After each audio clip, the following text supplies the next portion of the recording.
আমি পৌঁছে গেছি চাকদা স্টেশনে। তো দেখো স্টেশনে পৌঁছে তো টিকিট কেটে নিয়েছি। কোথায় যাচ্ছি এবার দেখতে থাকো ভিডিওটা আমি কোথায় যাই। তো দেখো ট্রেন চলে এসেছে, ট্রেনে তো উঠে পড়েছি। ট্রেন থেকে নেমে এখন পৌঁছে গেছি আমি স্টেশনে। এটা কোন স্টেশন বলো তো? এটা হচ্ছে কল্যাণী স্টেশন। তো কল্যাণী স্টেশন নেমে এখন আমি যাচ্ছি বাইরের দিকে। তো দেখো এই যে বাইরে বেরিয়ে চলে এসেছি। কল্যাণী স্টেশন থেকে আমি যাব কল্যাণী কোর্টে। তো কল্যাণী কোর্টে যাওয়ার জন্য আমি কল্যাণী স্টেশন থেকে আর কি টোটোয় উঠে পড়েছিলাম। তো দেখো টোটো থেকে এখন নেমে পড়েছি কল্যাণী কোর্টের সামনে। ওই যে সামনে কল্যাণী কোর্ট, এখন যাচ্ছি হেঁটে ভেতরের দিকে।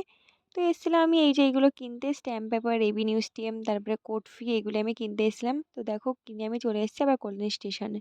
তো দেখো এই যে সামনে কল্যাণী সীমান্ত রেল লাইন, আর ওই যে এদিকে ট্রেন দাঁড়িয়েই ছিল। তারপরে আমি এখন পৌঁছে গেলাম কল্যাণী স্টেশনে। আর দেখো দেখো ট্রেনের জন্য ওয়েট করছিলাম, ট্রেন কখন আসবে জানি না। তারপরে একটা এসছে ট্রেন, তো লালগোলা, তো লালগোলা দেখো ভেতরে কতটা ভিড় ছিল, দাঁড়াতেই পারছিলাম না। তো তার মধ্যেই কিছু করার নেই, কোনো রকমভাবে দাঁড়িয়েছিলাম। এখন আমি নেমে পড়েছি চাকদা স্টেশনে। তো দেখো নেমে এখন যাচ্ছি ওই পারে। ওই পারে গিয়ে গ্যারেজে সাইকেল আছে আমার, তো সাইকেল নিয়ে বাড়ি যাব।